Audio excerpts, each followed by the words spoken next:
All right, it's 6:02 p.m. Let's call the meeting to order. And any public comments for items not on the agenda for discussion, not action? Seeing none, thank you. Vika, town reports.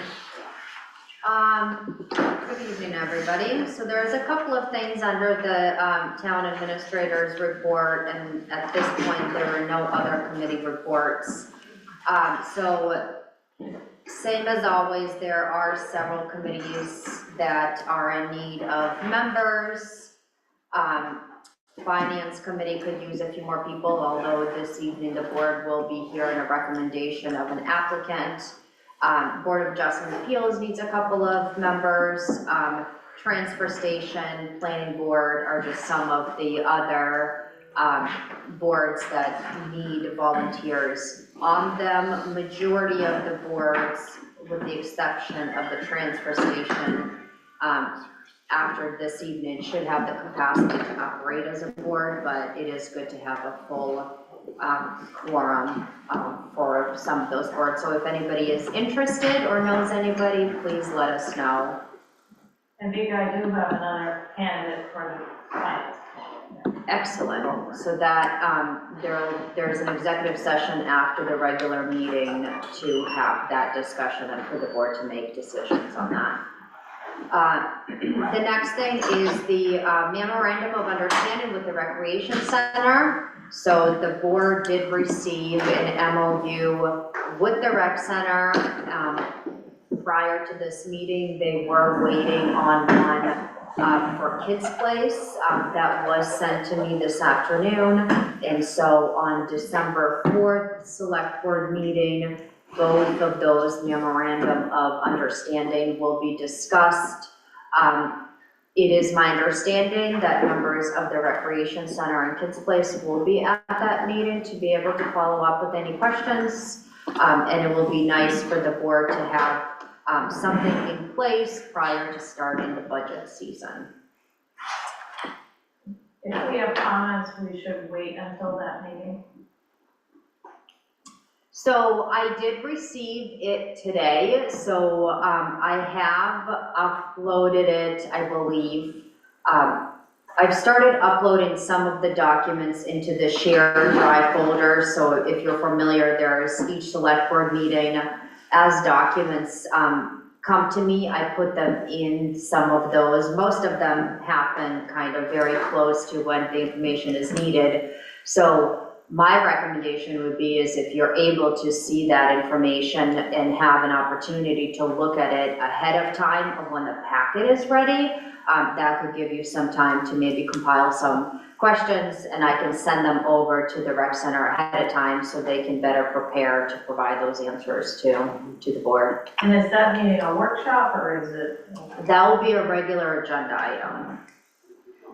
And I think Carol's question is, I think the answer is yes. We want to talk about it as a group as opposed, I mean, we can certainly gather our comments in advance, but we should have the comments be delivered in public in the meeting on the 4th.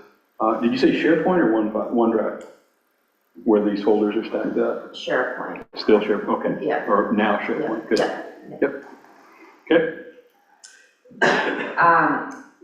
The next meeting, we do expect to have a treasurer's report with up-to-date information for the board.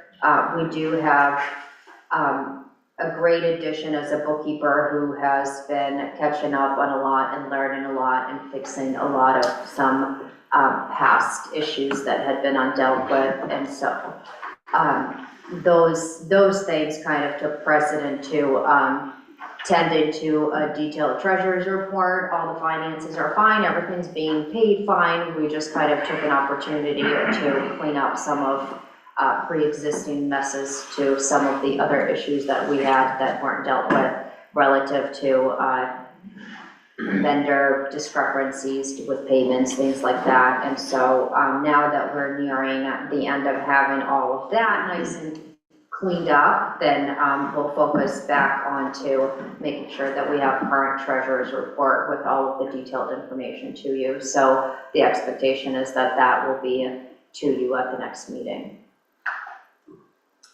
The GEI report for Bennett's Cove, there is some interest from the public, and I believe at the last meeting it was asked as far as when this would be on the agenda. So on November 11th, communication was received from GEI that we should expect a full report from them at some point this week. And so we did receive that report. The board has not seen it. It is not something that was received in time to be able to put on this agenda item. We just got it within the last day or two. And so I think Carol can speak to it. Carol and I have been the two most heavily involved in this process with providing information to GEI. But at this point, my recommendation would be, and I would assume Carol would agree, is that we coordinate a time when GEI is able to come out to the island and do a presentation and be able to have kind of a community workshop like we have with a lot of other things, where they can thoroughly go through the report and allow residents and the public to be able to ask questions and receive the answers to what was in the report. So we can add it as an agenda item, or we can reach out to them to see what their availability is. My recommendation would be is to start with that. Sure. And I did talk to them, and, I was suggesting we might want to wait till January because it's just a hard time of the year to get them. They have a lot going on, and that would be their preference. It isn't in the scope of their contract to actually present to the public if they are agreeable to doing that. So I think all we need to do is decide, and I think it should be its own workshop so that we're not trying to do a bunch of other things. And I think we should plan it around the boat time to optimize their availability so they don't have to bolt out of here. So I guess, given all that, we should just figure out, when would be a good time. I was thinking waiting till January would make more sense, given we can't do it, the earliest we could do it is December 4th, and between that, after that meeting, because I think the board needs to look at it and say, yes, let's have a workshop. So then it would be awfully close to Christmas, and to me, I just plan it for January.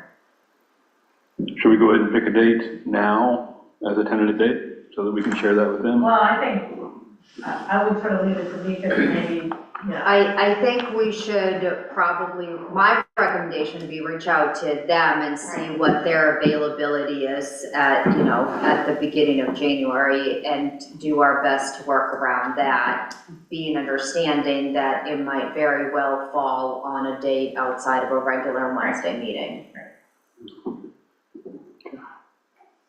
Can we see the report before that Right. meeting, whenever it is?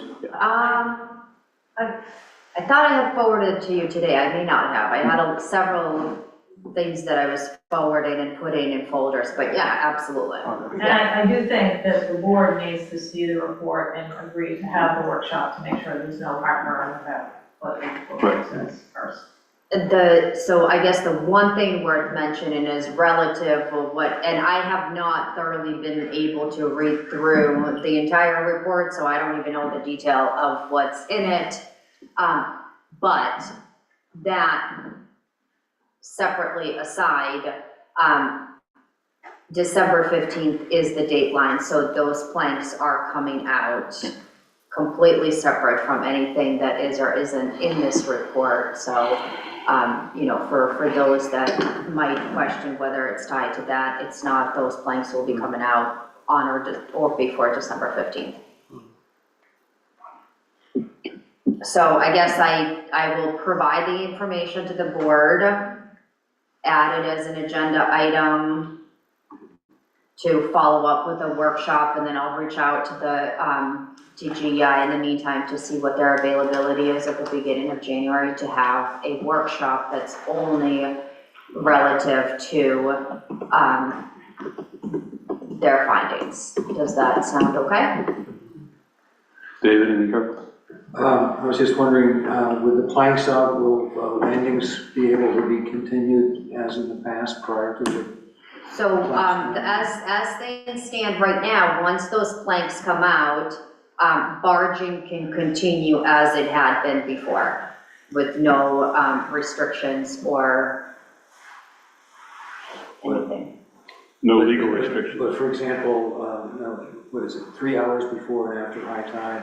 We won't know that. We don't know any of that information. That's gonna be kind of day by day, week by week. We really need to see what has happened too. I think that's, well, it's the same location, it's separate from the GI report entirely. Carol, did you have something or? No, okay. May I just ask, Yeah. does the meeting with GEI need to be in the evening necessarily? I think like any workshop, we want it to be. I think the evening is most ideal because that's when majority of the people are able to attend and it's outside of a regular work time.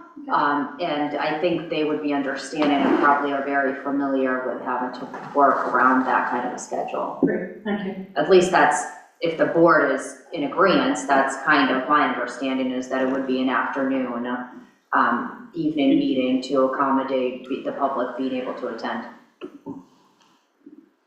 Yeah. All right. So, and then the last thing is the floats. And so this is kind of a follow-up on a conversation that took place last meeting relative to the float maintenance and working with contractors.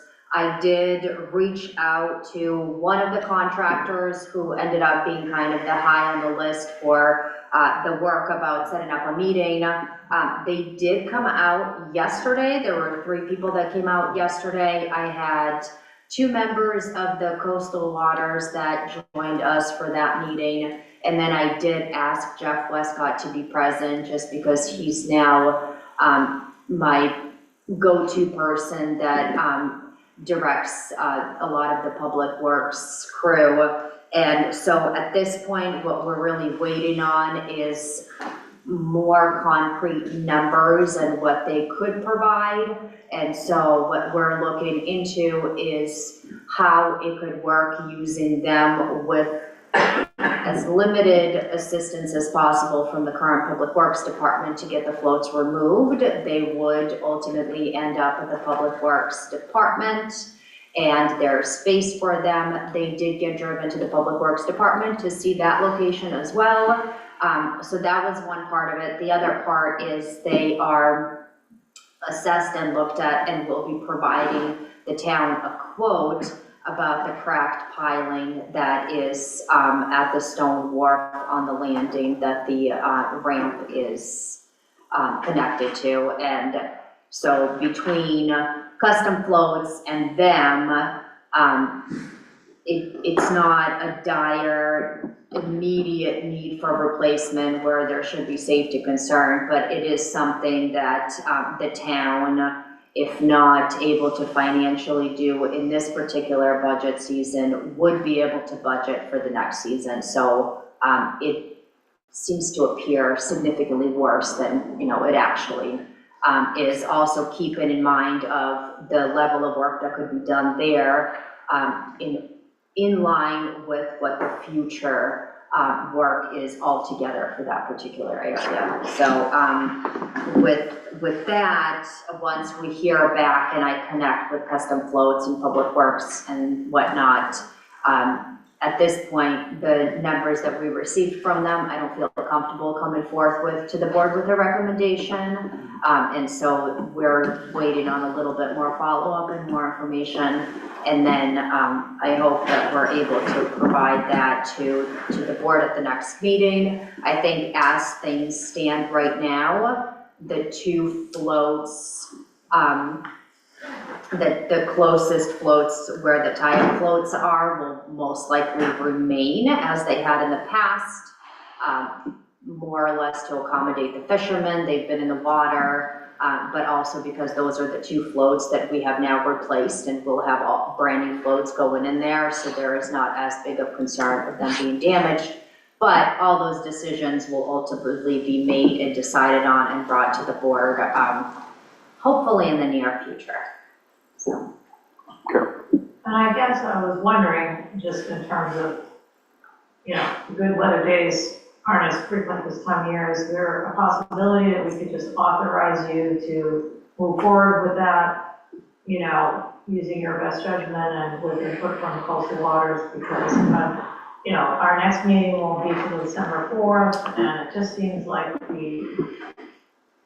I feel like you'll make the right decision, and I think the question is, we don't know what the cost is, but maybe we could give you a threshold not to exceed without authorization from some fund. Is that possible? if the board feels comfortable doing that, that's fine. It's any decisions that are made, Coastal Waters is being heavily leaned on to provide recommendation, and Public Works is, to the best of their abilities, are involved just in terms of the capacity that they can handle. I think as far as where it would come out of, the best recommendation at this point would be in the floats and gateways reserve account to cover that cost, because there is no specific expense budget line item for this in the current budget. So can you recommend an amount not to exceed if you feel like you would be under that threshold? So the current quote was $8,000. I thought that was very steep for the service that they were providing. I would ideally like to see it significantly lower, but it's, it's a company that we've not dealt with, so it's kind of hard for me to gauge where that is. I think at this point, with them taking the floats out and providing that service, they are going to do an assessment of it and make that recommendation. So there is the value in that with their professional expertise. And so if the board felt comfortable, up to $8,000, the goal ultimately is to keep it way below that. So given that, I'd like to make a motion that we authorize the town administrator to expend up to $8,000 on float removal and maintenance in consultation with Coastal Waters. And that those funds would come out of reserve account. Floats and gateways. I would second. Okay, discussion? Good idea. Certainly. Liza, please. I would just lean heavily on whatever decision is recommended by Coastal Waters. They've been studying this, and if they feel like that's the best, that sounds great to me. If they think that another quote ought to be pursued, that would be fine as well, but I think the well-being of the floats is key. And we haven't had any big storms, but they're coming. Other comments from the board? I would add that safety for the crew is paramount as well. New crew, they're doing a great job. Don't want them to take any risks, so having the right equipment and or manpower and or expertise would be critical. Any comments from the public before we vote? Okay. Motion on the floor, all in favor? Unanimous? And that is all I have under the TA report. I will have some communication and other business for you later on in the meeting. All right, the next item on the agenda is item 24105, to provide an overview of the select board retreat that took place on October 9. Richard, you want to take over on that? Yeah, sure. Yes, we met on that date. The entire board was there, including the facilitator, Christina, I believe. Yep, Christina Egan. And there's a summary in the packet that can be seen. I think it's pretty comprehensive, but we went over came up with the top priorities for the year. And I can just sort of summarize that here. We had coming up with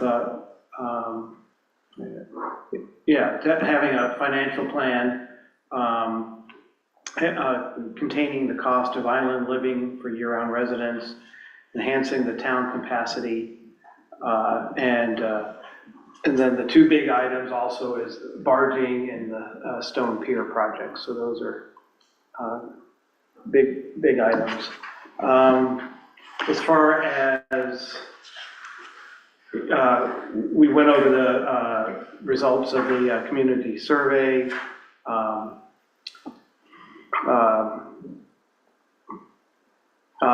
And just the survey, which is, I guess, yet to still be released, right? We have not officially done that.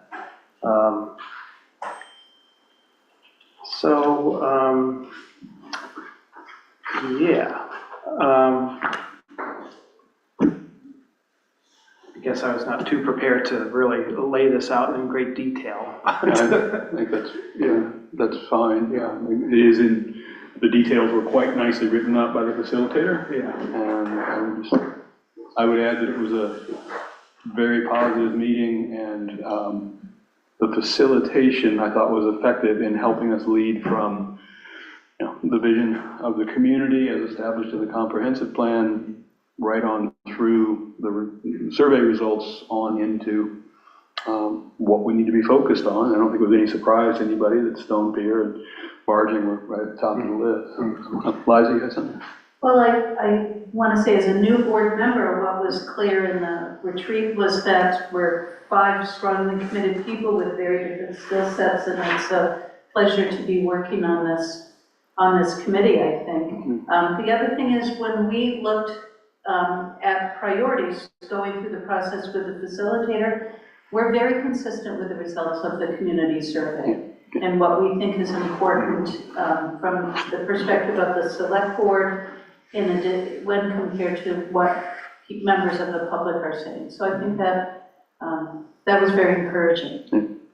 So it was, I think we had a strong agreement on us at the end of the meeting as well. Other comments from the board? Vika? I would like to, so just for the general public that was not there,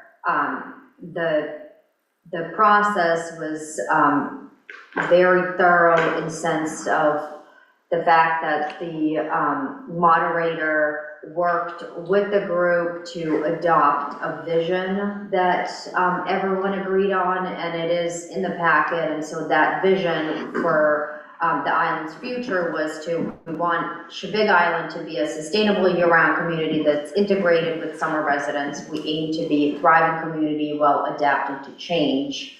And then going through what the boards individually and collectively their goals were and what their focuses were in line with what the survey was, and to kind of work strategically through all of these different exercises to come up with some goals. And the purpose of the goals was to really see what the focus overall could be and how the board can use those goals into move forward into helping them align the priorities and be able to focus on achieving these particular goals. So, financial plan, enhancing town capacity, barging, stone wharf.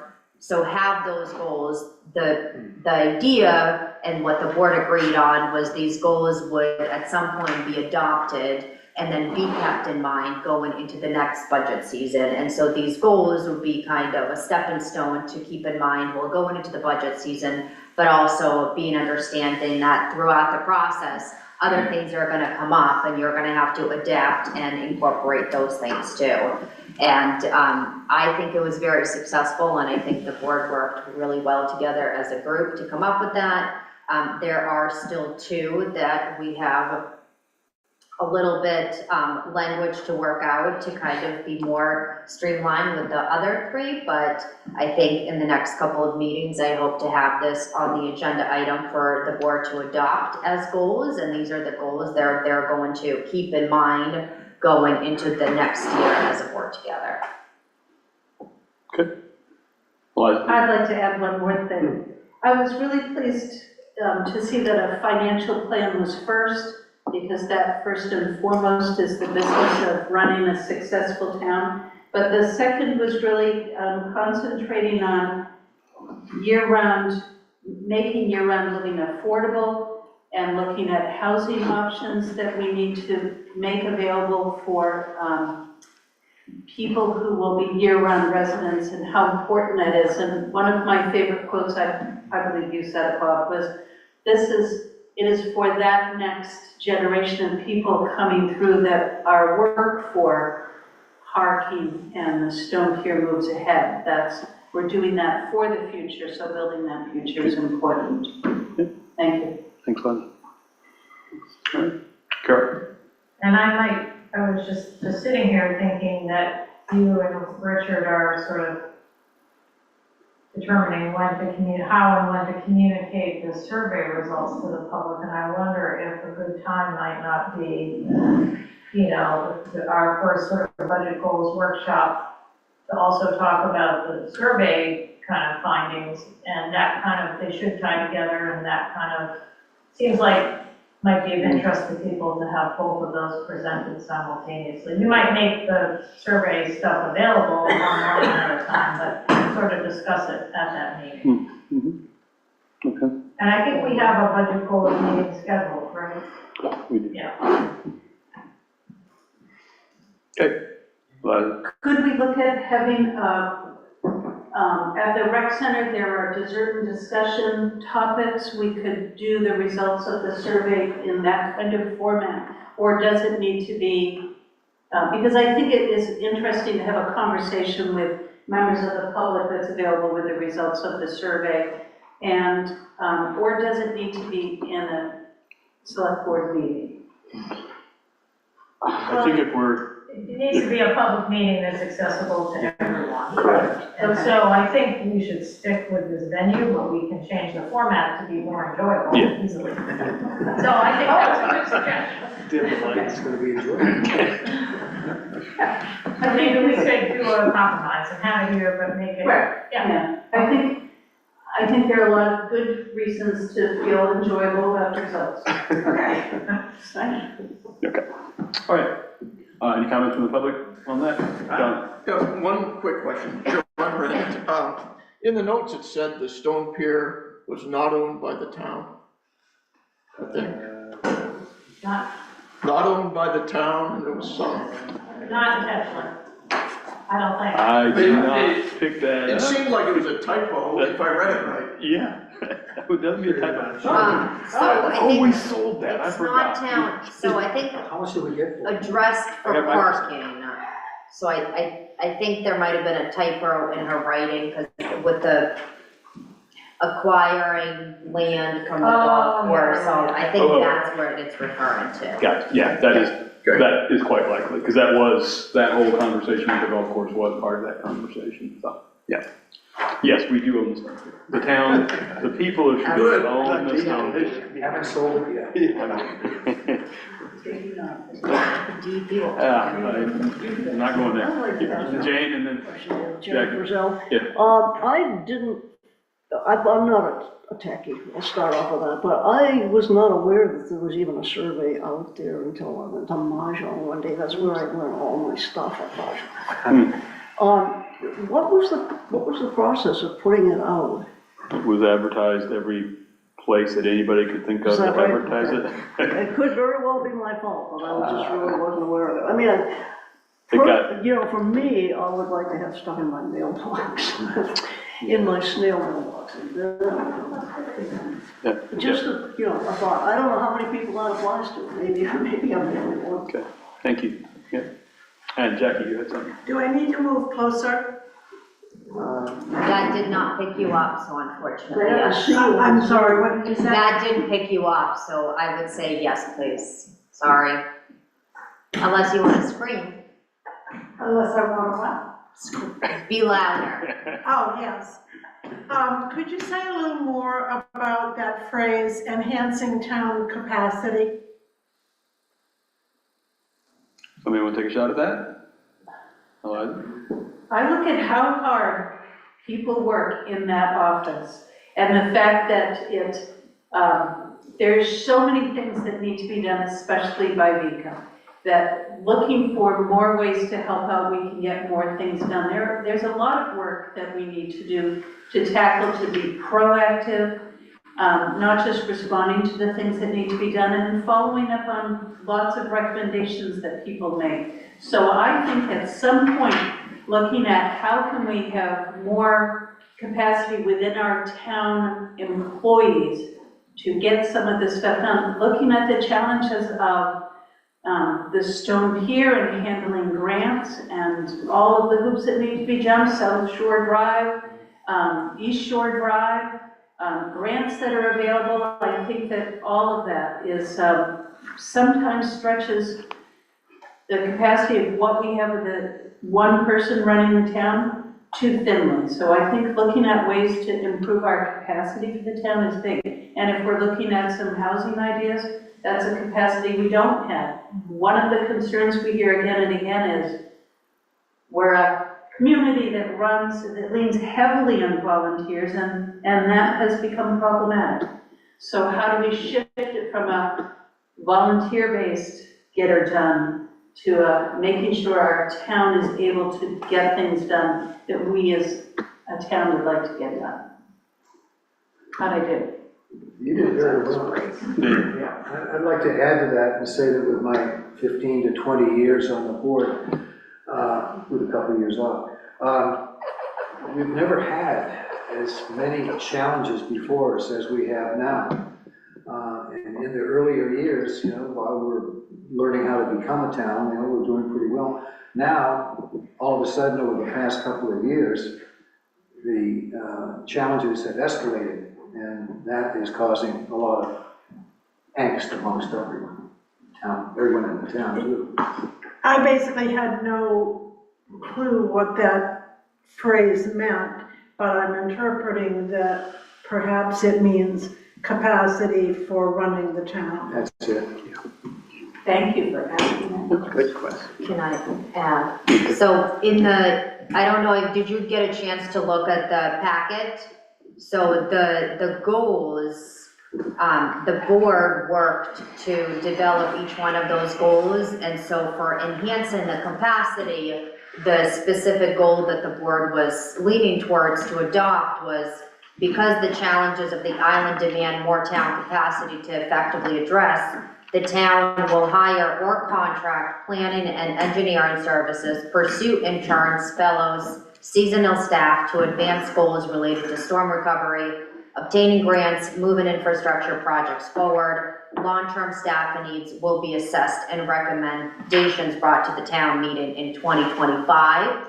And so I think one important piece to add to that, it doesn't necessarily mean that the town needs to hire a lot more employees. It just needs to assess what the needs are. And so one of the things that I met with somebody about, and I'll share with the board later on, is seeing if we can maybe be lucky enough to have an intern through Island Institute for 2 years that can help us with some of this. And so really trying to explore how that capacity can grow without necessarily meaning that we're adding permanent position long-term. Carol. And I would add that we will have Greater Portland Council of Governments fellow who's supposed to be working primarily on resiliency and climate projects. And for $5,000, we get them for an entire year. Full-time. Which is incredible. Yeah. And every town that can has, applied for them. And this will be the second fellow that we'll have. So it's a great opportunity. And I think the quality of the fellows that they've attracted has been very good. So that's a great program that we are participating in. Okay, thank you. Eliza. I'm piping up a lot today, but I did write the last successful grant to the Island Institute for a fellow, which turned out really well. I would be glad to enter into conversations and ideas for an application. I believe they're due End of January. And the end of January. Under communications, I'll share some information. Okay. All right. One of my jams. All right. moving on. To continue the conversation about the stone wharf, discuss the best options for moving forward with one of the two engineering firms with whom the select board members have discussed, a few select board members have discussed the 30% design, which is the next step we need to take. So those two were Collins Engineering and GEI. Carol, I know you were still reaching out to GEI recently. Have they been able to get back to you with any sort of indication as to how available they are? Yeah, I think I communicated, yeah, they have said they're interested, Okay, yeah, and available, and okay, I think I communicated to Vika that the only thing I want to be sure about is they said the DOT infrastructure grant, at least in the past, is required at least in our process, so they suggested we confirm with DOT what's required. They are on the pre-qualified DOT list, as is Collins, so it might be that you don't have to do anything, but he just said because the money is ultimately federal, he just said he recommended we check. okay. And I did email today to the individual that I've been in contact relative to that grant, asking that question. Have not heard back. And I couldn't see anything specific in the contract, I looked, but it doesn't mean we're not supposed to know, you know, right. somehow. Right. So what process does the board want to go through? At some point in time, we'll need to decide on one of them. If you recall the recap that Carol gave in the workshop, Collins was heavily involved early on in the stone pier work. GEI has been heavily involved more recently in our community with the barging conversation or the permitting conversation regarding barging. We could pick one. We could, I would not suggest we go through an RFP process, given the RFQ is basically to find out if people are interested and if they're qualified. And we know in the case of both of these, the answer to both questions is yes. I'm only saying that we just want to be sure we comply with whatever requirements. I'm not suggesting we do it if we Correct. don't have to. So my question is, what does the board want to do to make a decision on which one of those to go forward with? We could vote, we could draw straws, we could, Well, I don't know if the, you know, I feel like some of us know these individual firms, but I'm not sure the rest of the board does, so I think there needs to be a process to provide them with some basis to make a decision.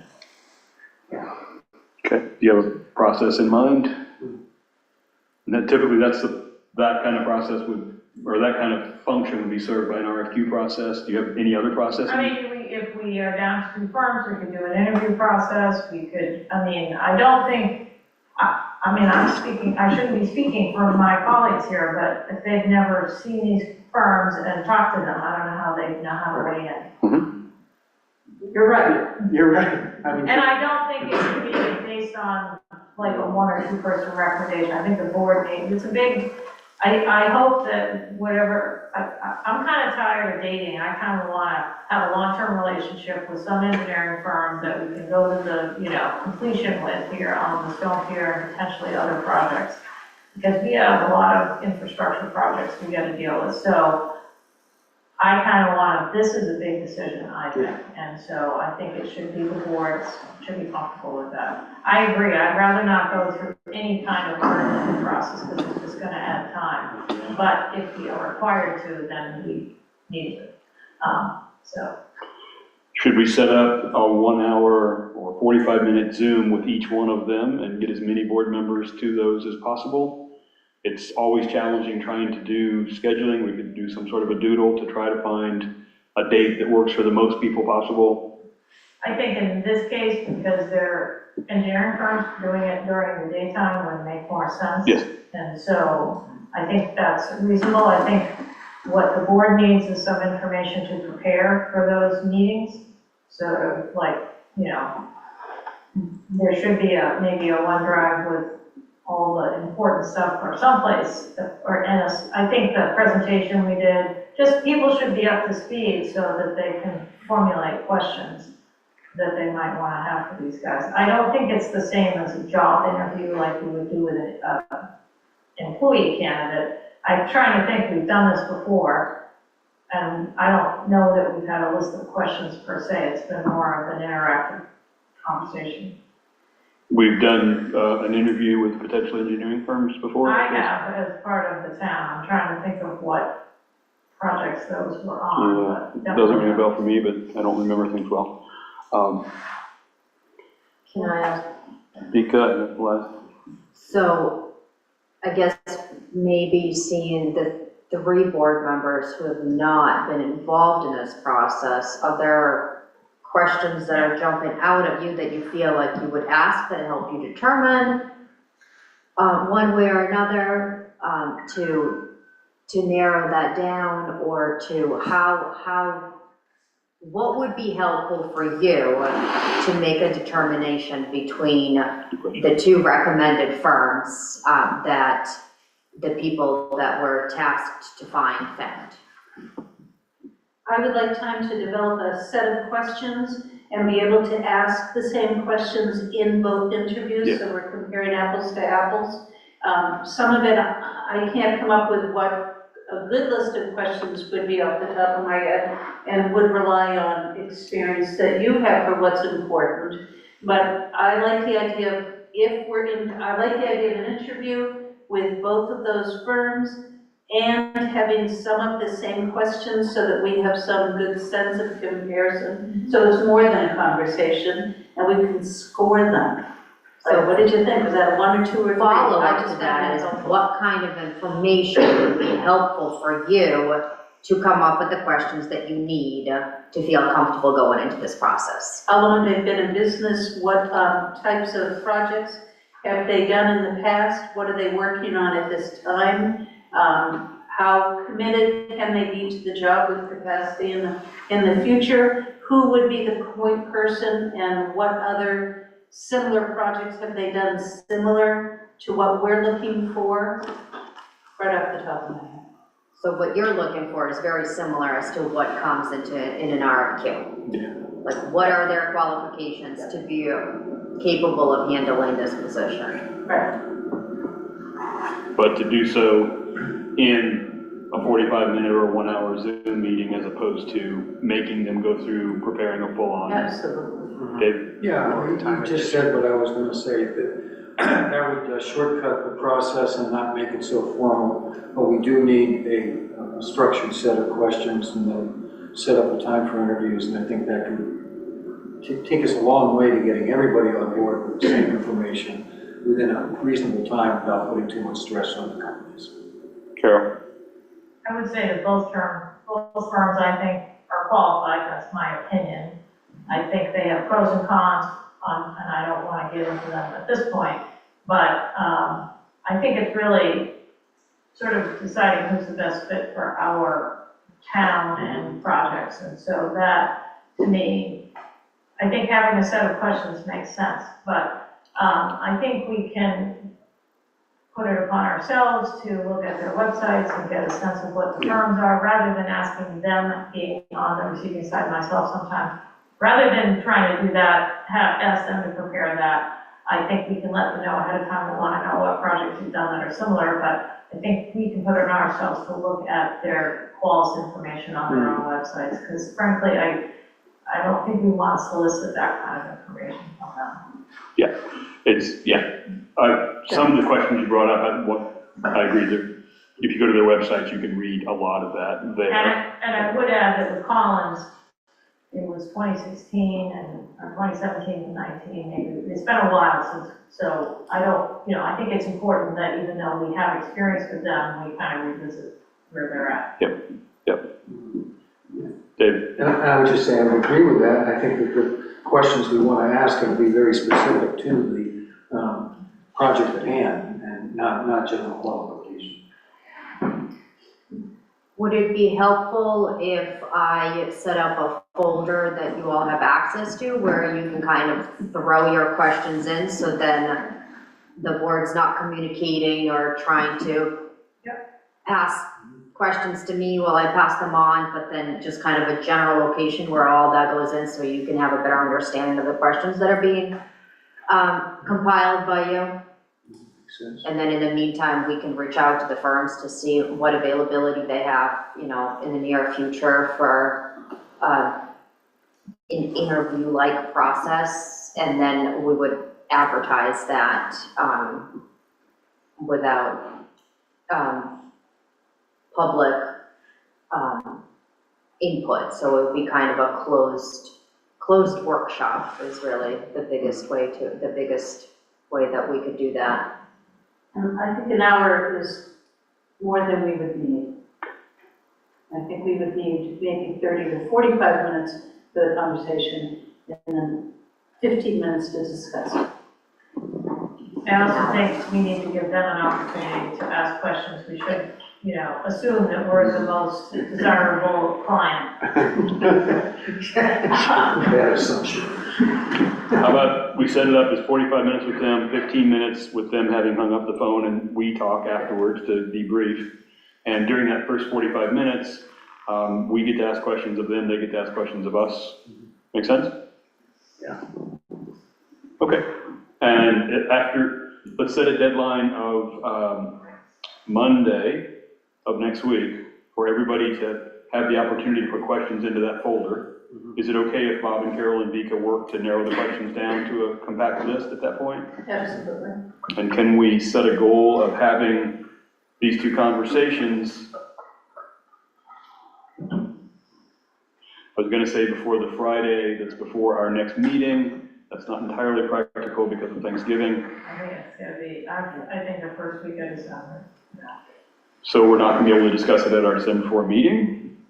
I don't think so. I don't think so. I think that's gonna be pushing it. Okay, so we'll target December 18 to have it on the agenda for the December 18 meeting. The results and then we would make a decision as to which one to go with at the December 18 meeting. That make sense? It's taken a while. Clock's Well, and I ticking. think actually, if we make a selection at this interview process, then the next thing to do is to have a contract, and that's what we could approve at the December 18th meeting. So it isn't just picking, it would be approving a contract, scope of work and a contract. Right? Does Yep. that make sense? It does, yeah. And I think the board,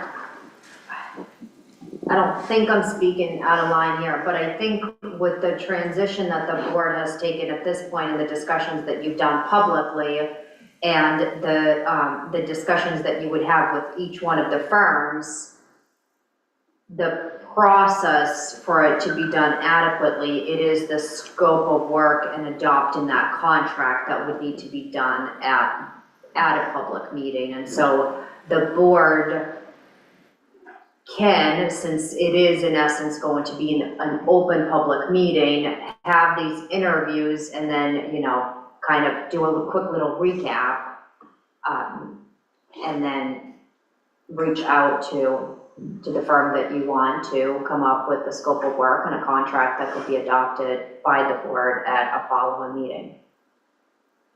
So step one is to find out from the grant maker whether in fact there is or is not a requirement for an RFQ. Step two is to populate this folder with questions, and meanwhile, Vika and I can work on when the engineering firms might be available for a 45-minute session with us. We'll set it up as a 1-hour session where we've got 15 minutes to talk afterwards. Make sense? Any other feedback? That work?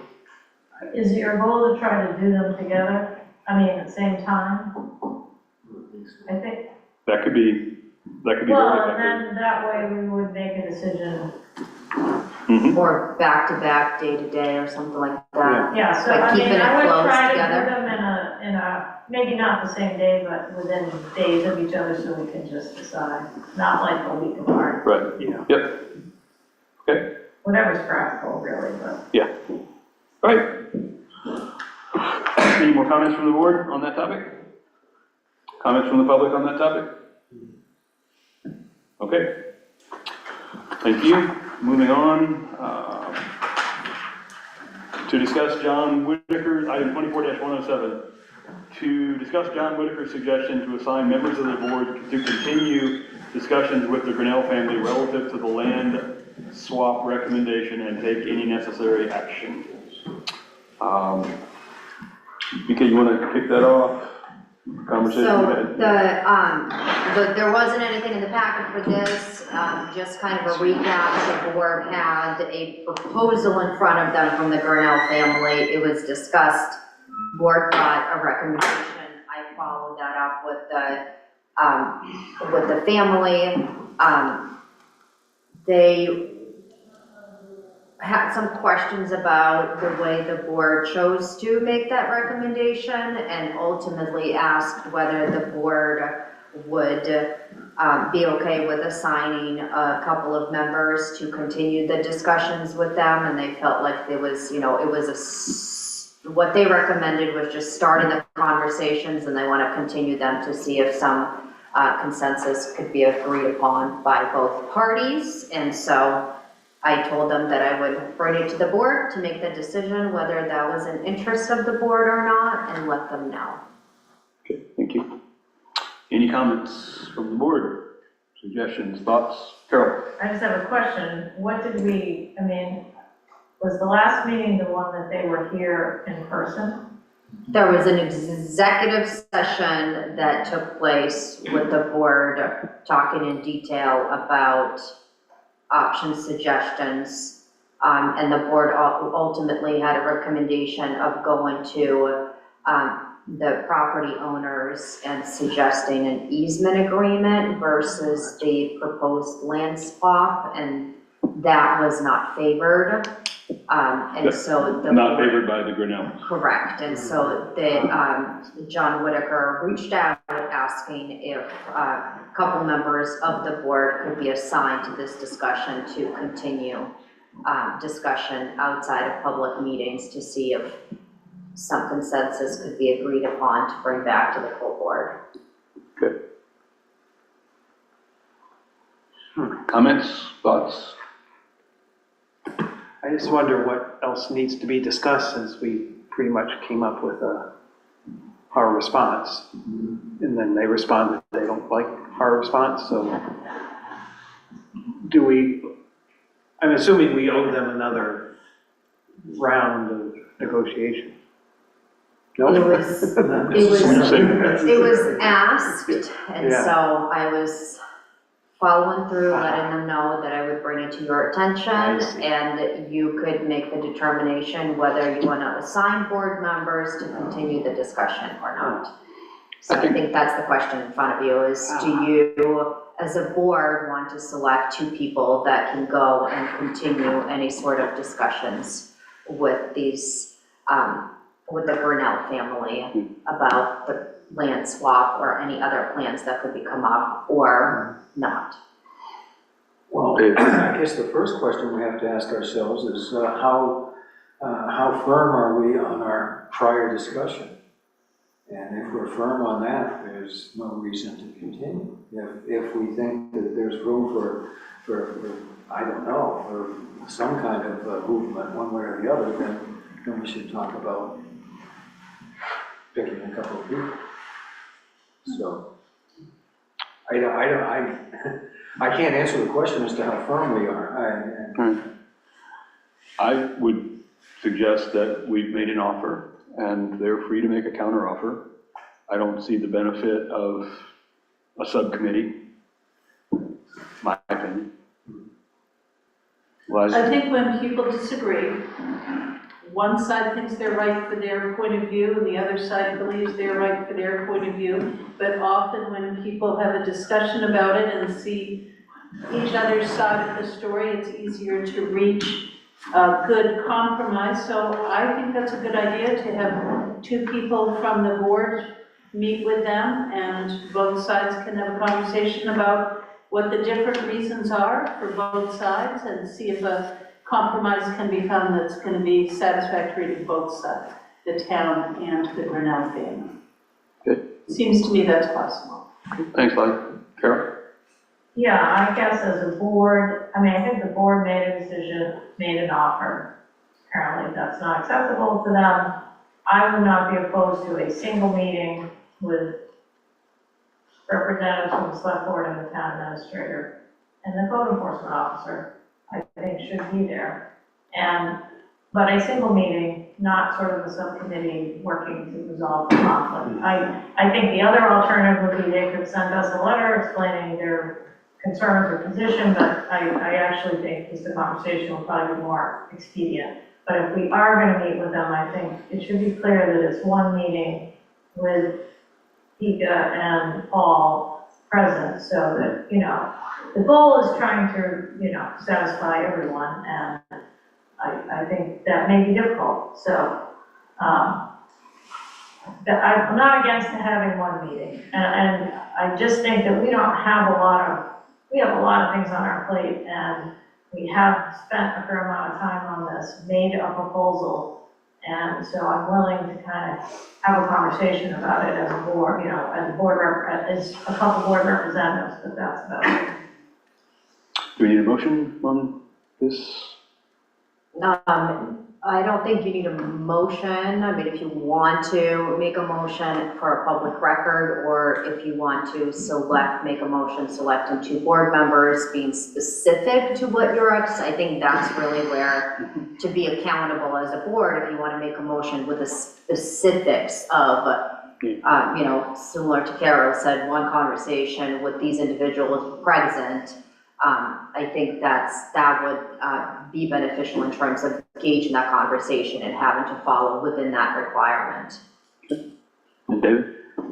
I like the idea of kind of putting the burden back on them to tell us what they would be suggesting. This board has a lot going for it, a lot of work to do with the budget and everything else. So why don't we, getting together will be fine, but let's hear what they have to say first, if they have a counter proposal that we can discuss. Okay, can you put that in the form of a motion? I would move that we request that our town administrator respond to the family with a request for their recommendation as to how to proceed. Counter proposal, yeah. Okay, and so you didn't include anything about a meeting with 2 representatives? No meeting with 2 representatives until we hear what their counter proposal is. Okay, I understand. There's a motion on the floor, is there a second to the motion? Second by Carol. Any discussion on the board? Any comments from the public before we vote? Motion on the floor, all in favor? Opposed? 4 yes, 1 opposed. Eliza Jane? All right, thank you. Thanks, Vika. And moving on to 24-108, to hear a brief update on the conversation that took place with the residents of South Shore Drive about the FEMA process and future and possible next steps. That was you, Vika, and who were the 2 board members? David and Carol. Okay. Who wants to take a shot at the brief update on this? I think Vika's best position. She did write a very good memo sort of explaining how we travel, and I just might add, she did an excellent job in the meeting, and it was at times a little contentious. So I think she did an excellent job and was very professional about managing people's concerns and honest. And before Vika gives her summary, I'd like to just second that. It was for the most part, I think it was a productive meeting, but there was a little bit of animosity showing, and that was very well handled by Vika. Okay. How about it? Well, I think when it comes to this particular situation, it's very difficult to make a short, brief update on it. It's really complicated, very difficult to understand and also explain. I think it's very clear that the residents do just want it to be fixed. The town is in an extremely difficult position in the sense that it just does not have the financial capacity to just fix that embankment. And so in some ways our hands are tied. needed to follow the process through FEMA to be able to see what level of funds we're able to receive from them. The funds are obviously significantly less what more or less the anticipated quote was presented to us early in the season about the ultimate fix, and fixing the embankment. What's the difference, what's the spread between the numbers that the, So what landowners- FEMA, the scope of work that was completed, so all the information that was in the packet was all the information that was shared with the residents and was discussed. And so they had an opportunity to really throw out a lot of questions and answer or ask a lot of questions. And so the scope of work to the damage that was complete was in the $480,000. So FEMA is looking at, for the town to be able to build it back to pre-disaster, they would be able to fund up to that $480,000. Obviously, it would be more than that to do that, because you can't just take a bunch of dirt and throw it down the embankment, and that's, in some ways, that's kind of what FEMA is assessing. The town also, in discussion, agreed, and FEMA proceeded with determining the cost for mitigation. To be able to bring it back to pre-disaster was about $480,000, but then to be able to mitigate it to prevent from further storms damaging it even more. So today, I did email it to you this afternoon. Those numbers just came to me today, and those numbers are in a very similar dollar value. And so with where we stand right now, the town would have access to about $780,000 in total to be able to bring and mitigate that embankment to pre-disaster condition. The question that I raised in having some back and forth today with the FEMA representative was, you know, at this point, where do we stand in terms of what our next steps are? Hiring an engineer, hiring a contractor, how do we proceed with trying to be able to provide some quote-unquote short-term stabilization, so then in the coming months, there is no more significant damage that's going to impact the town road, but also going into long-term discussions where it was also discussed with the residents of potentially moving a road in the back of their houses or having access to their houses from either a different section, you know, earlier section of South Shore Drive, or as one resident recommended, is it possible to have driveways be created from South Road to each of their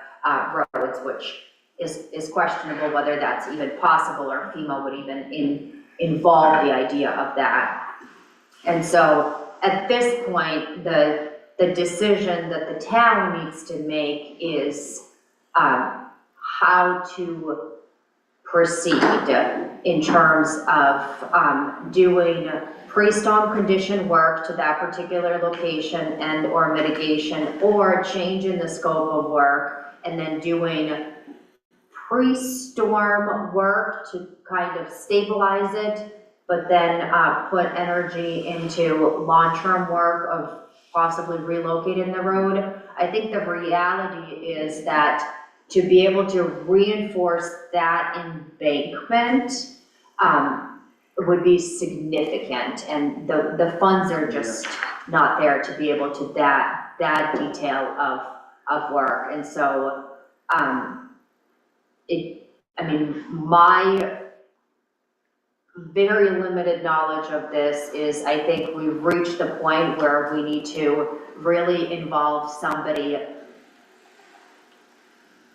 more likely an engineer or a contractor. So the mitigation scope, the mitigation outlines the work that could be done and how it could be done to mitigate it. And so the town would potentially be able to, in the position, hire a contractor or talk to a contractor who could look at the preparation that FEMA has done to date and be able to guide us in terms of how much can we do within that $750,000, and then how do we move forward? I think at the end of the day, in FEMA's mindset is, bring it to pre-storm condition and talk future.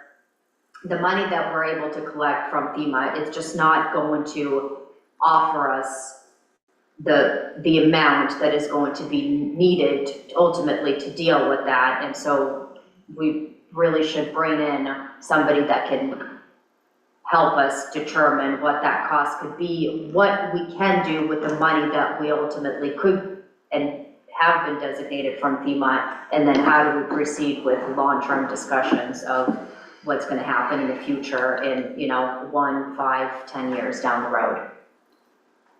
So Carol and then I think at this point we should, hire an engineer, because I don't think we're in a position to be able to utilize a contractor. It's too big a project, and it's kind of challenging from a stabilization standpoint. So I recommend we engage with an engineer to help us figure this out. And one of the things I'm not clear on is if we accept mitigation funds, are there certain requirements we have to meet that, there must be, that we've gone above and beyond just fixing it. So that's where I think we need some expertise, because I don't think a contractor would necessarily even know that. And then the other thing is, we may have to fork over some town, we may have to appropriate some money at town meeting or bond or whatever to, to address this problem. I think that's almost certain. I think what factors into my decision making, there seemed to be some interest in potentially relocating the road by the residents or coming out with an alternative access.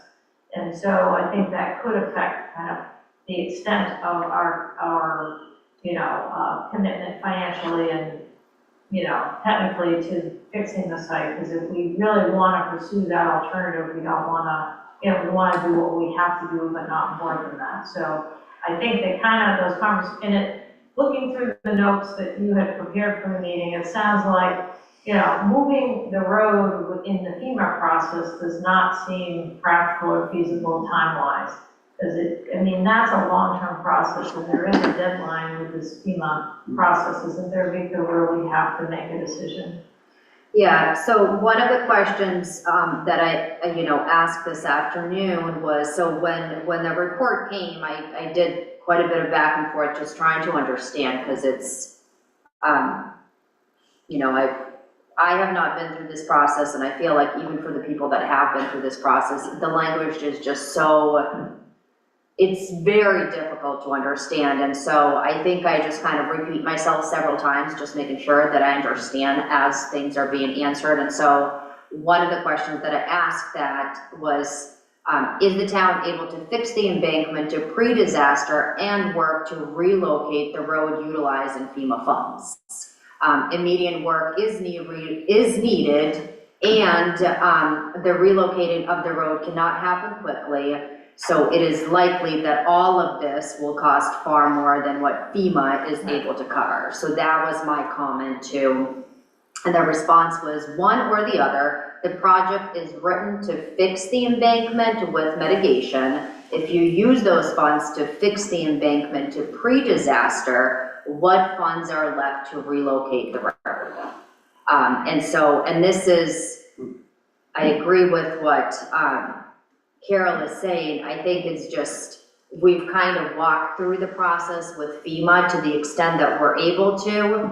We don't have the capacity to be able to make the decision with their information up front, and maybe this is something that some of the residents are frustrated about because they wanted us to do far earlier in the process. But I think having a general idea of that $750,000 mark that we have through FEMA to utilize is very helpful in having a better understanding of how we can proceed. And having, I personally would like to reach out to GI to see if they're able to, having had such a positive in quick response with them through the work that they guided us through Bennett's Cove and their understanding of really the capacity that it has on the community. I think they would be great in taking this on and helping us guide us through and realistically giving us an opinion in terms of what should we do? Because I think I can't make a good enough recommendation for you. I don't have the expertise, and I think we need somebody who does. Thanks. Eliza, I think you had something, and then David. Yeah, thank you. There's a certain amount of money that we can get from FEMA. Some of that money or all of it could possibly look at moving the road. We're talking about a road built in 1700 that's been replaced already. And I'm glad to hear that residents are willing to consider having a different access to their property. If realistically as a town, we cannot afford to rebuild that road and to make that stable for the future, it seems to me looking at how much of the money could be used, because in your information, Vika, it says that if we wish to use the funds from the project for the relocation, we must inform MEMA of the intentions. Yes. How much of that? So hazard mitigation costs came back today, $462,000. So if the town were to say, we're going to use the $400,000+ that was or not allocated, but essentially is allocated from the scope of damages to bring the embankment back to pre-storm condition and then use the 460 to relocate the road, that is a choice that the town can make. However, I think that with whatever level of reinforcement, some level of reinforcement has to be done to that embankment regardless. Okay. I don't think that 480,000. Right, tomorrow. And relocating the road is gonna take time, town meetings, abutters. So I think there has to be a decision of what capacity financially does the town have to be able to do something to the embankment right now? Well, a long-term solution is being thought of and worked on with ultimately relocating the road. So if we were to hire an engineering firm, for example, GEI or Collins, they could potentially look at relocating the road options? And is that something that could be covered by? $462,000 is all that would go from mitigation. If the town were to say that we want to put all the mitigation funds in relocating the road, it's $462,000, that's it, that's the cap. Okay. So but the option that the town also has now is using that $480,000 and change and adding the mitigation and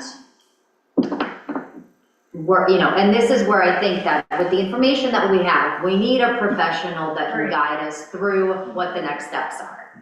Okay, Carol. Yeah, and I think that's the bottom line, is what we're really trying to figure out is, in a sense, What's the best how much option? money is it gonna cost? I mean, recognizing that we wanna provide access to the neighborhood. We can't do a road relocation in 6 months or a year, I don't think. I mean, but an engineer might tell us otherwise, but I don't think so. I think, what is it gonna cost to stabilize that road, knowing that we may want to relocate it eventually? That is a question for an engineering firm, I think, because it's a cost, benefit. I think ultimately, even the total chunk of change might not be enough to just merely I agree. stabilize the road. That's my I guess. agree. I remember that Barney Baker gave us an estimate of 1 point something. 1.5, I think it was. Right, so in 2022, when that road was initially damaged, which wasn't as bad as this, it was 1.2 million. So my guess is it's probably at least $1.5 million just to stabilize the road, So I think we're looking at contributing. In a way, I'm not sure we're gonna have a choice other than to use the hazard mitigation money to stabilize the road, but I think that's where an engineer can help us make that decision. Yeah. And also, there's different techniques to do that, and, I do recall that one of the ones that we looked at had a whole concrete bulkhead all along the shore, which I think most of us would prefer not to do if we can avoid it. So I think there's different technologies, and that's where, again, having somebody who's knowledgeable would help. And so I think, I do say, it's not a bad thing that we have so much money for that one particular road from FEMA. I think that, kudos to you for staying with the process, because as I'm listening to you talk, I think you understand it better than a lot of people. So I think it is a good thing that the town has gone through this process, and even though the neighbors may be a little impatient, it's given us much more financial capacity to address the problem. Because I'm a little confused why, if it's 480 or, I don't remember the two numbers, but I thought they were both like, one was 460 and one was 480, and why isn't it 900,000 rather than 700,000? Because what they do is they subtract some they of do it. a 25%, Oh. so they take the total number and then they do a 25% town match, and so they pull that 25% out automatically and then give the rest of it to the town. That's how they do their math. And I did ask that question too, because when I first read it, it was, oh, the town is gonna have to pay $238,000, and then she clarified and said, no, they pull that match from the top number that you would ultimately get, so then you're not having to fund that, but you get less. So it's basically, we're getting 900, it's just it's in a sense, we have to have a 25% match. So, well, what they do is they I mean, pull they the costed it out at 900. So the federal share would be $713,000. But the total project cost is $956.98. Yeah, that makes sense. So there was also, in that several-hour meeting, a discussion about what happens if the FEMA engineering process says 900,000 and your actual quotes come in at 3 million. There is a process that can happen when that arises. So that's one thing to keep in mind. And the second point I wanted to make. Sorry? It's in here. Yeah, and the second point, or question rather, I think they told us that engineering is not, we cannot spend any of that money on engineering.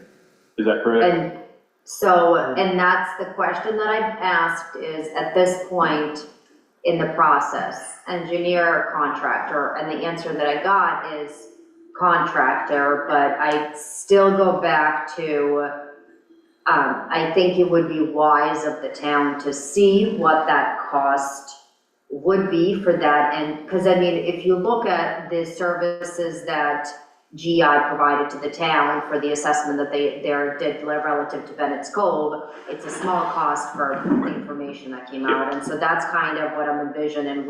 It would be wise of towns' funds to have somebody local that can give us that information that then we can use through the contracting, and then be able to provide that to FEMA. And it might even be sort of a two-part question. One might be, what's the rough estimate of the repair and what could it look like versus, sort of helping us get an idea of the scope. And then the actual design could be more, we don't have a design on the large project. So but there might be a second step that, okay, if we're going that route, we need to do design, and that could be, I don't know, 30, 50,000. And that is something that, in that meeting that we first sat in with the new representative, that was kind of the takeaway that you and I got, and then all of a sudden, I was told, don't bother, and so I think ultimately, I think that is the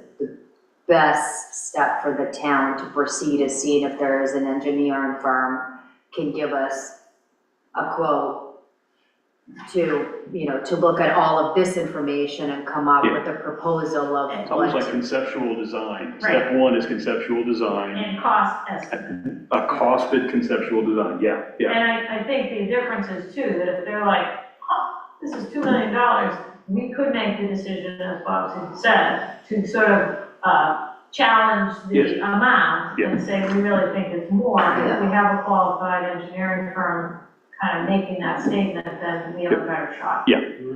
So All in all, that's how I would go. if we were going, are we proposing to move forward tonight to vote on engaging an engineering firm to put together a cost estimated conceptual design for short-term protection of that bank, consistent with a longer-term plan that includes remediation and resiliency?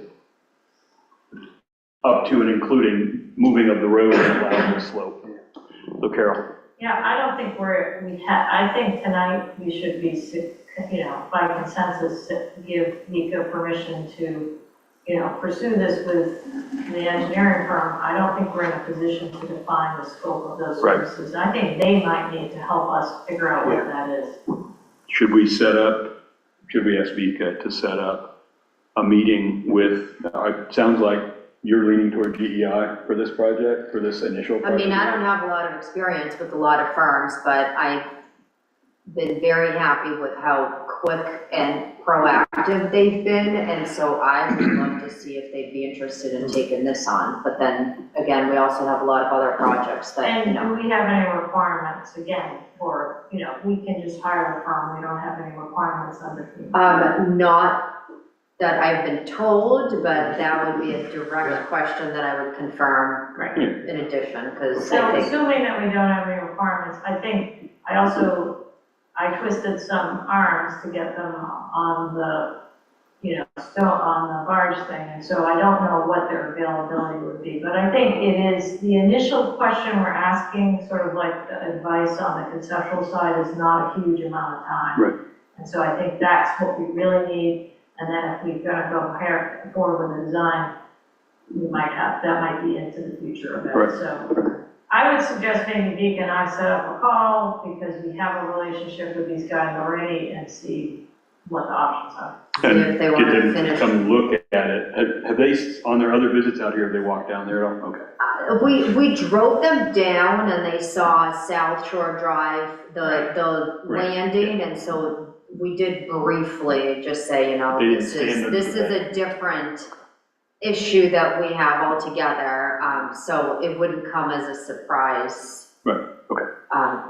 As far as David the and then location. Just as a footnote to this, I think this is going to be a long-term project, and I think it might not be a bad idea to work in a reserve fund of some kind to address the future expenses, which sounds like they're bound to occur.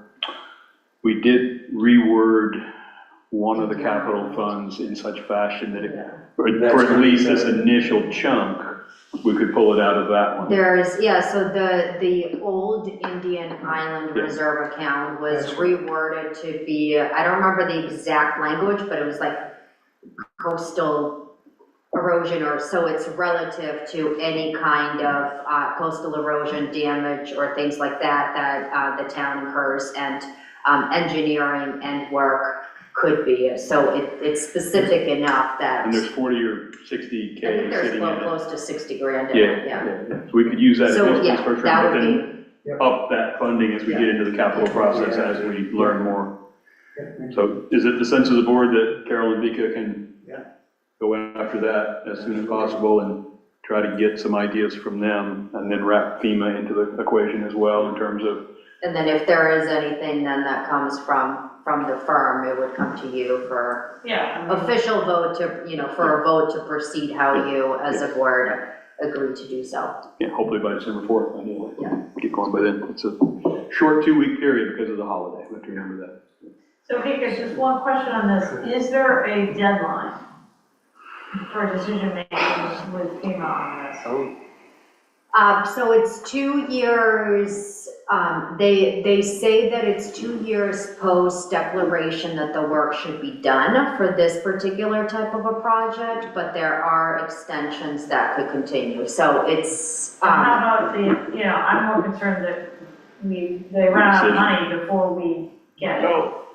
so I think the quicker, so as of now, because they've done this and given us the numbers, and as I've been told that money is designated, it just hasn't been received, but the quicker we could start the process going, the quicker then we're able to request the funds.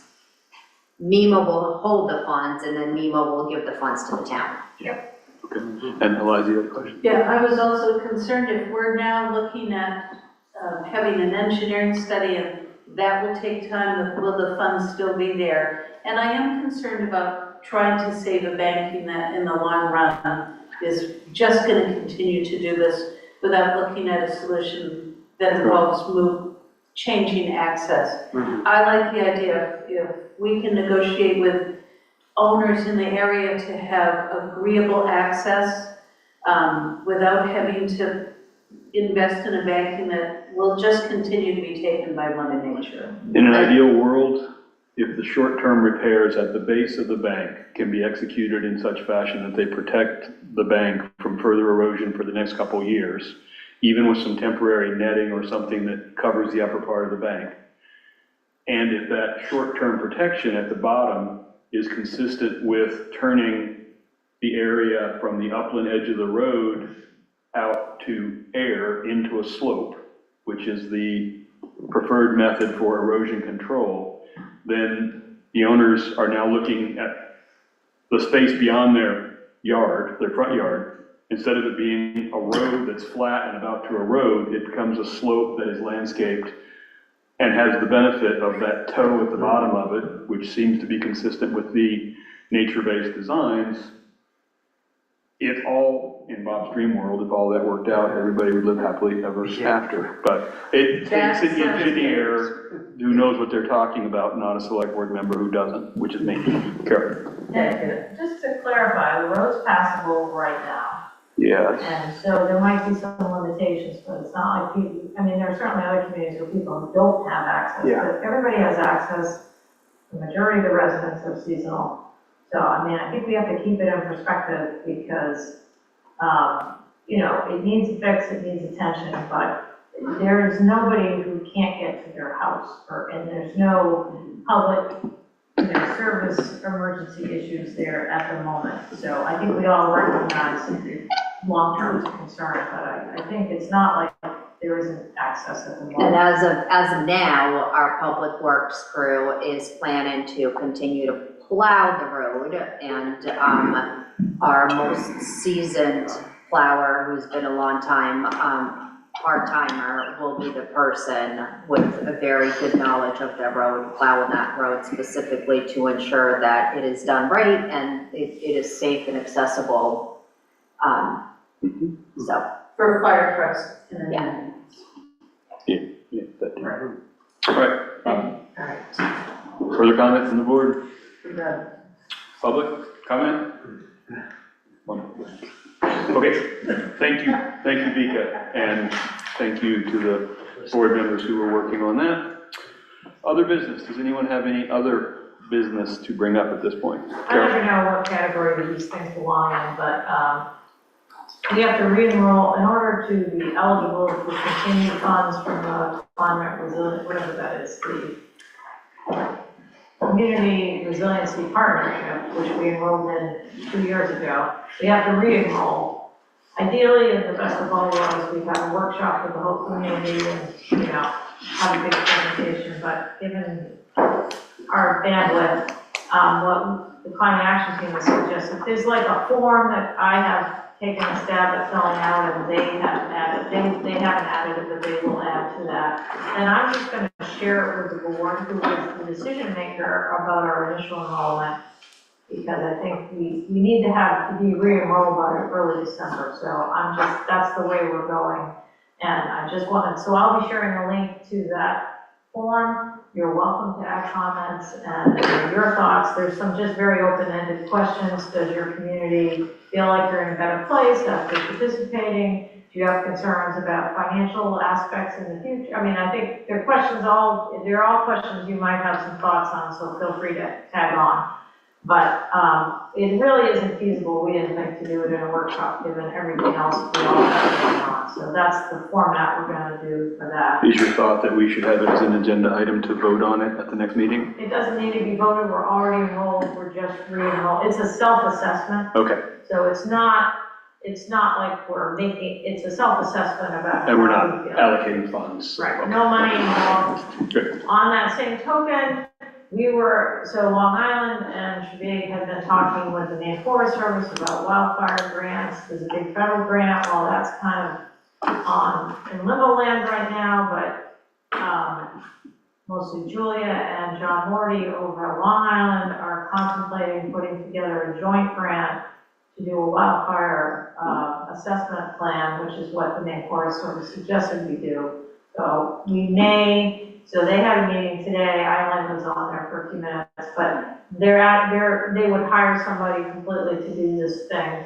It's not like we have to do anything, but they're concerned that if they don't vote for the funding, it may not be available in the future. That's kind of, right now, there's just, in case you don't know, there's quite a bit of money still available on the bipartisan infrastructure bill, and also with GOPIS programs. And GOPIS is funded through the next year, but people are concerned that could be the end of that funding. So I think there's a lot more incentive for people to, apply for some of these. And Long Island and Shabig have some of the same issues when it comes to wildfire concerns. And as you're probably aware, people have been having them lately. So anyway, I also think collaborating with Long has lots of benefits, even just solidarity and struggle. So anyway, I'll keep you posted on that, but I'm just asking if that's okay with the board if they decide to go forward with a grant application. I know Pete is probably like, no, not another grant. But if the goal would be to hire someone to prepare a plan, and it's not really a community input process, it's a professional. Yep. So. Sound good? I had someone ask me today, what should we do if our island starts on fire? Where would we go? What is the plan? Yeah. And that was been sticking with me. What would we do? And I think that's a great idea. And I would think you would have a lot of support from. Yeah, and it isn't a typical thing that people have applied to that program for, but there was one, Road Plus got one last time, so I'd say it is not as high a probability as some of the other ones we've done, but I think it's worth a shot if they're willing to prepare. Yeah. Okay. Comments? Good. I'm all for it. Other business? I have one. You- So this is more or less just kind of a logistical thing. So CMP put an application for putting a pole on Firehouse Road and on South Road. It goes to the code enforcement officer for approval to make sure it's legit. And then it has to be authorized by the select board.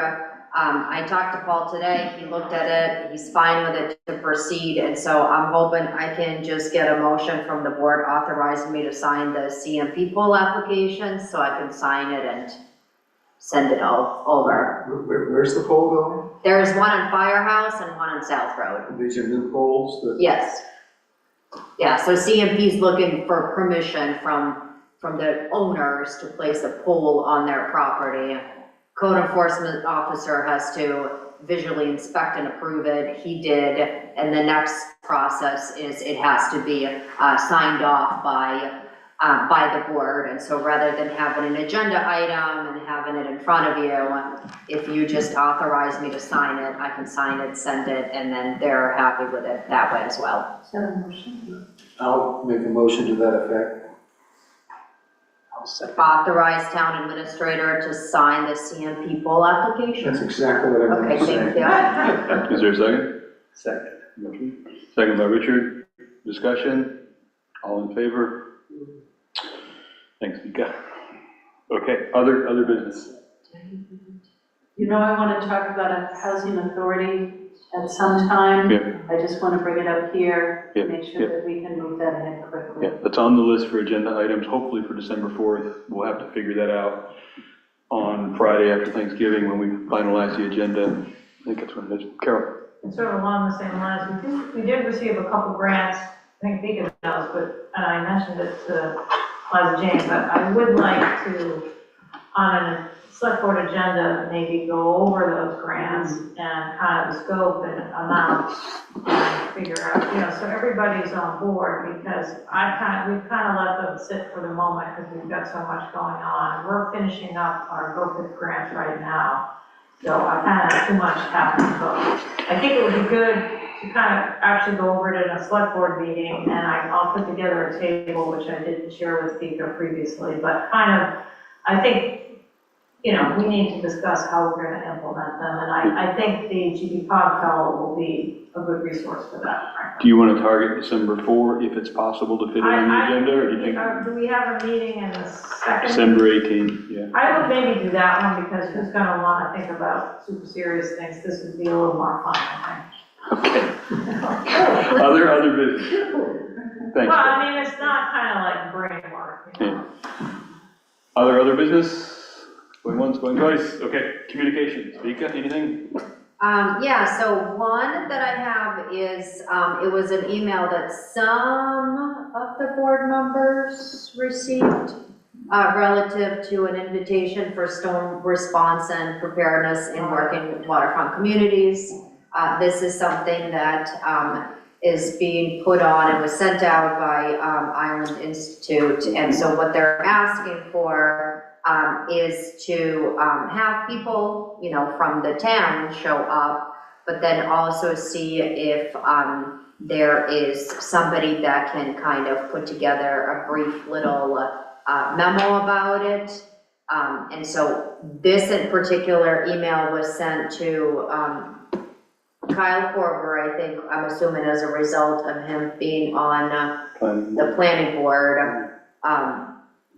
Carol, and then your Oyster Company email. And so I believe I forwarded this to all of you today or not, I may not have. I have a high school Christmas concert that evening, so I will not be able to attend this. But if there is a member or two of the board that's interested to attend, I can definitely work with you to try to come up with you know, the little statement that they're looking for. So community spotlight, they're looking for a 3 to 5 minute brief on resiliency efforts and what has or hasn't worked or anything that could work in the future, so. I'm happy to do that. I mean, I think, so you and I can put something together. I can do that. I'm planning to attend the meeting.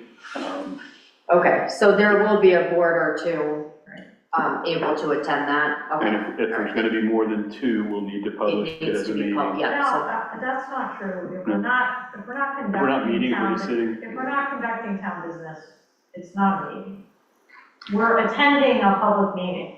If you're not gonna be so the one thing to be careful when you do that though is the 3 of you don't stand together talking, because Right. that would be perceived. Right. So, but, Isn't this, I thought it was a virtual meeting. so this is on, it's gonna be at the GMRI Oh, right. in Portland, but I think this is one where they said that maybe virtual could be possible. Right, I remember now, Yeah. that's close, I'd probably go. So. It's just. Okay. All right. Okay. So good with that? Yeah, and Jason, I don't see it in my inbox, but you knew that I already had it, so did others get it? I think so. I don't think I did. You might want to check. My Yes. email track today there was a lot going on, so I know I sent all of you several emails. Which one I'd have to go back and double check on. Okay, so Vika's going to send that out to everybody. So- I can't, because I'm, as of yesterday, no longer have access to my Oyster Company email. All POS. Okay, so, I might be interested in going as well, but let's take a look Yep, at the that's fine. dates. Okay. I'm happy to put together the blurb with Vika. I'm fine if somebody else wants to deliver it. I think it'd be good to see a different face than the Yeah, wrong exactly. guy. So if you're into it, go for it. All right? Yeah. So the other communication that I would like to share is I met today, I had a brief meeting with Island Institute representative relative to a fellow. So applications for the fellows are due at the end of January. She did say that it is very competitive this year, that they will have about 5 applicants, but they're anticipating close to up to 15 submissions for people interested. She did say that in the last couple of years, there has not been Casco Bay has not been heavily funded through Island Institute by fellows, and so they might be looking at this particular area a little bit more and providing fellows. Shared some of the information that we have going on relative to all the issues, a lot of which we've discussed tonight. She did think that we're a good candidate. Obviously, having a strong application would be very important, and having somebody that oversee and going through that entire process. I think, so the cost would be, which I think most of you are familiar with the process, it's $14,500 would be the cost to host the fellow, or if they provide and find housing, but if the town was able to contribute and assist with either finding free housing or play a role in finding housing in some way, then that $14,000 could be adjusted based on that. And so it would be a great opportunity to be able to have somebody with us for up to 2 years who could, whether it's, grant writing. I mean, she did say that we have an unlimited, possibilities of the different things that we can put in as far as what the fellow could do. There is a high focus in resiliency and sea level rise and a lot of these issues that we're really experiencing.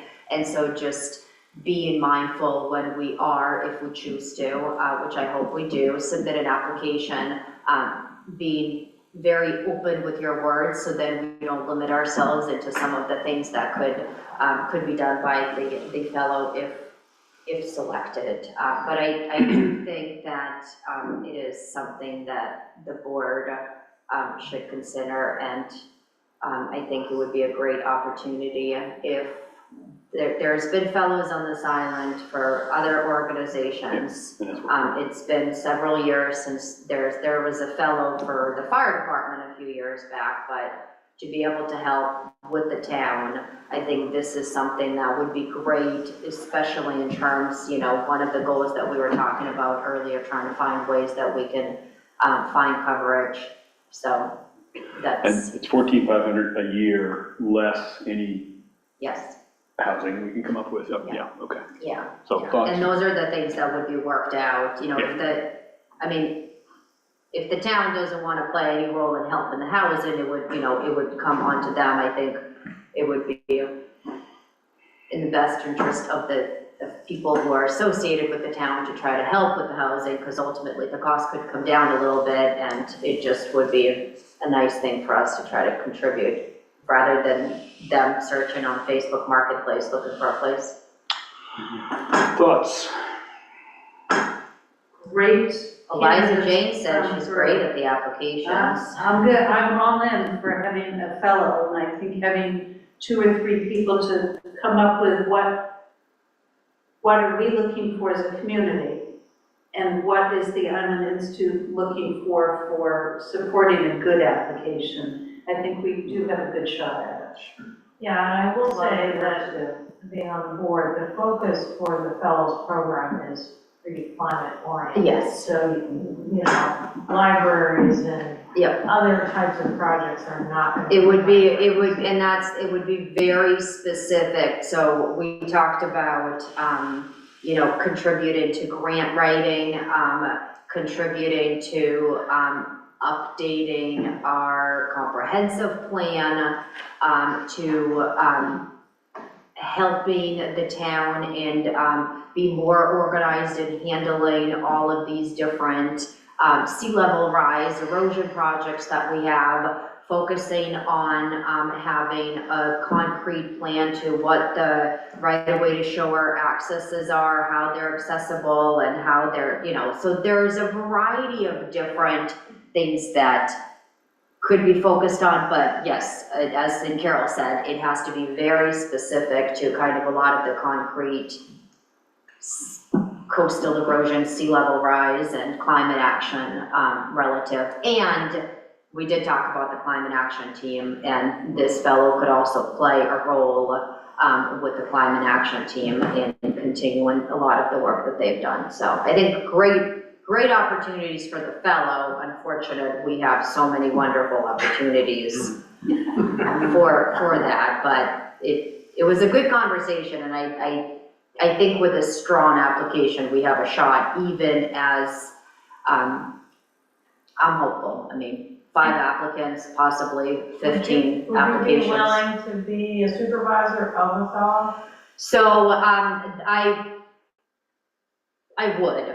And I think that, I mean, it's 3 to 5 hours a week that would have to be designated, but if you look at some of the other things that my timing is being put into now, that could be allocated, organizing all the grants being one of them, little things like that. So I think there was the recommendation that having 1 to 2 people, so then if one person isn't available, a second one would be there, but those people would have to be interviewed and make sure that they're a good fit for anybody.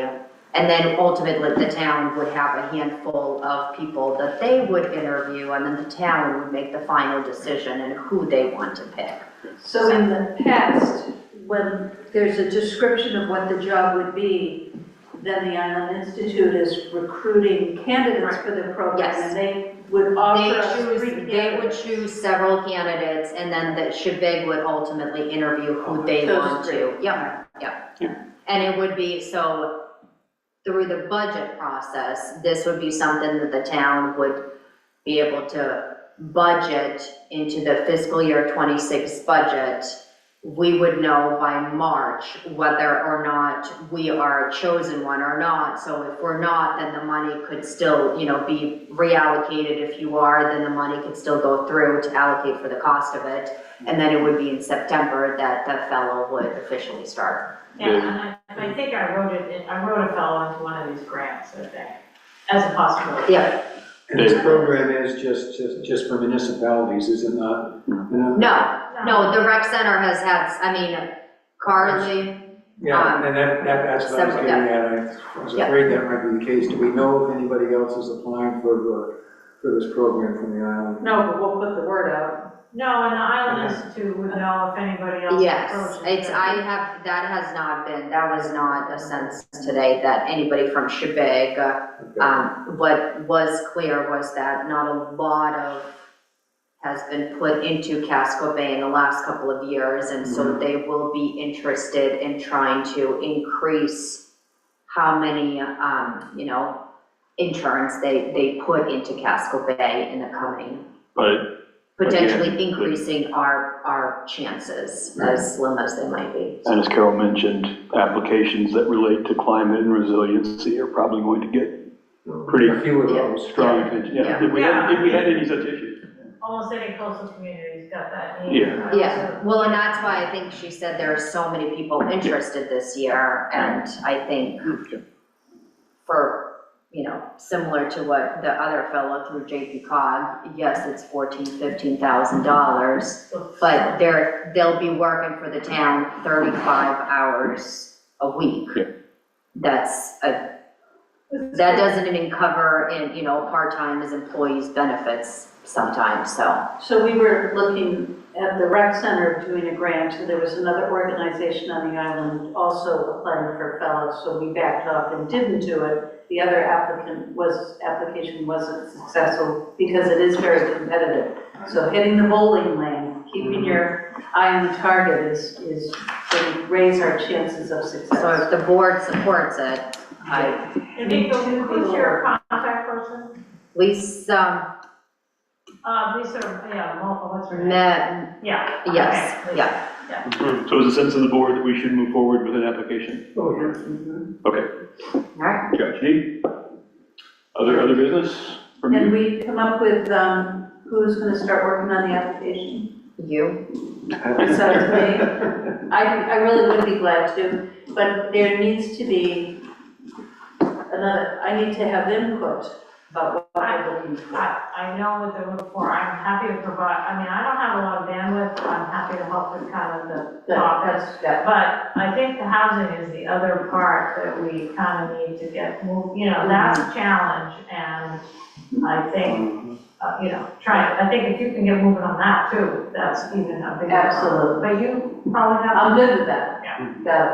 Because I think if we also have housing secured by the time we submit our application, that's huge. And Makes a that's strong something application. that I asked, that at one point, does housing need to be secured? And it was clearly stated that you're not responsible for securing housing, but we do want to try to have, because the other thing is with a lot of these individuals, they're college potentially graduates, so they're looking for what their jobs are, and so Island Institute wants to be competitive and secure the best ones and have everything lined up. So if we can find housing and say, look, we have space, this is the house we have available, or this is the next 6 months, that would just make things that much easier. Okay, Yep. that makes it So, sense. all right, we'll get moving on Any other business, or communication, sorry? that.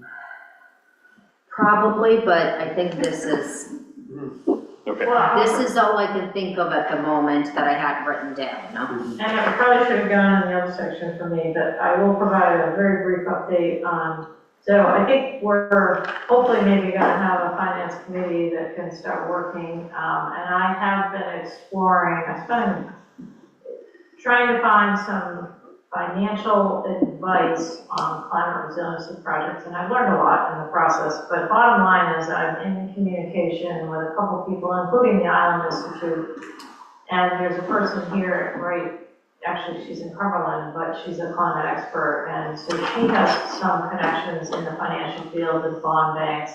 She's exploring, I will share with you guys a document that was done recently in Rhode Island where basically I think it's called Climate Resiliency Financing Strategy Plan or something. And it's basically similarly towns that here's all the climate projects we've got to do, how we're going to pay for them, and it kind of helps them work through that process. So I think we want something a little bit more specific than that, but I gave her that as an example, and she's going to explore, she was very intrigued. So she's exploring opportunities there, because I think for this town especially, and we are, I think, from some of the other islands, we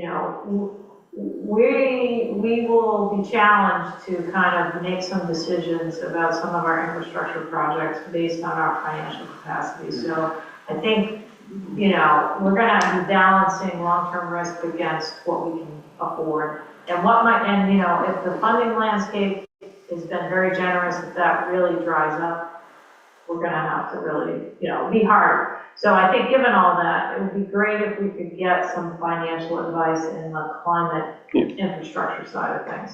I think it's not an area of expertise that people have right now, but I think we could kind of create it.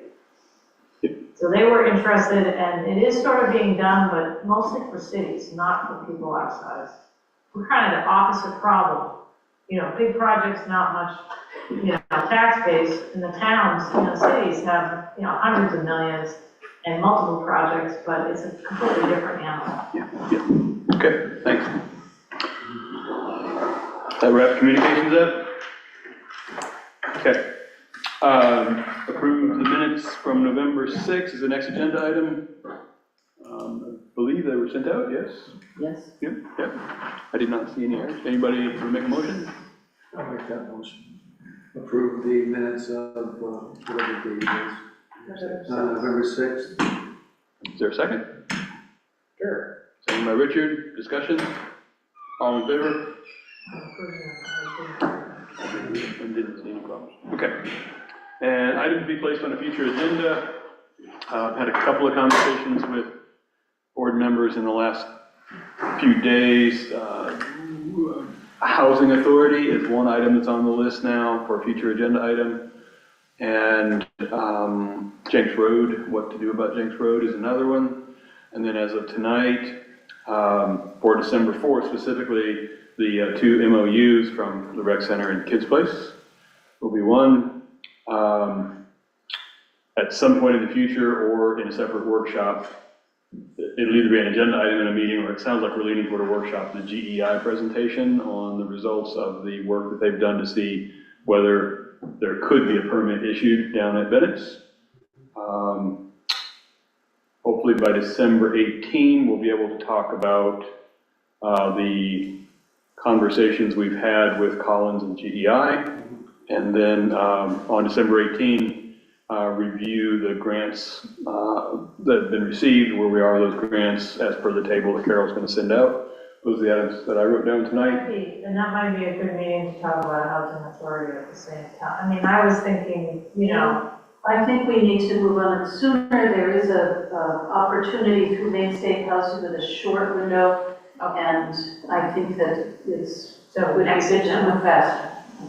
If we were to. So December 4th? We're hoping for December 4th. Eliza had asked if that would be December 4th. Yep. I've got that noted on the list, but we always have to wait until right before the meeting to know what emergencies have come up that have to get on the agenda.